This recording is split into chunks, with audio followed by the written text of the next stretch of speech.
Yuz uchun eng zararli narsalar nima? Yuz uchun eng zararli narsalar 3 ta eng aktualnisini aytsam bo'ladimi? Bo'ladi. Birinchisi quyoshga chiqqanda sonsizlashni kremlarni surmasdan chiqish. Bu nimaga olib keladi?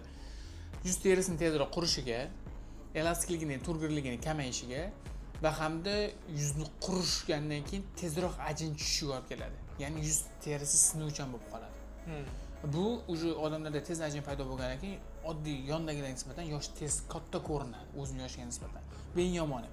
Ikkinchisi fast foodlar bilan qandolat mahsulotlarini me'yordan ortiq iste'mol qilish va hamda neregulyarni ovqatlanish. Bu nimaga olib keladi? Yuzda ugri, biz tilimizda akne deyiladi. Ugrilar paydo bo'lishi olib keladi.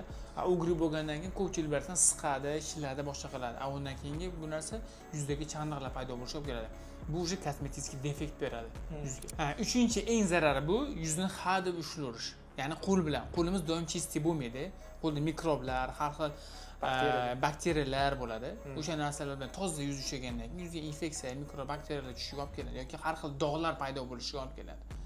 Shu orqali bu narsani profilaktika qilish kerak bo'ladi. Yuzga doim toza narsalarni ushlash kerak bo'ladi. Shu 3 ta narsaga amal qilsa, yuzimiz ancha tiniq va hamda yosh ko'rinadi.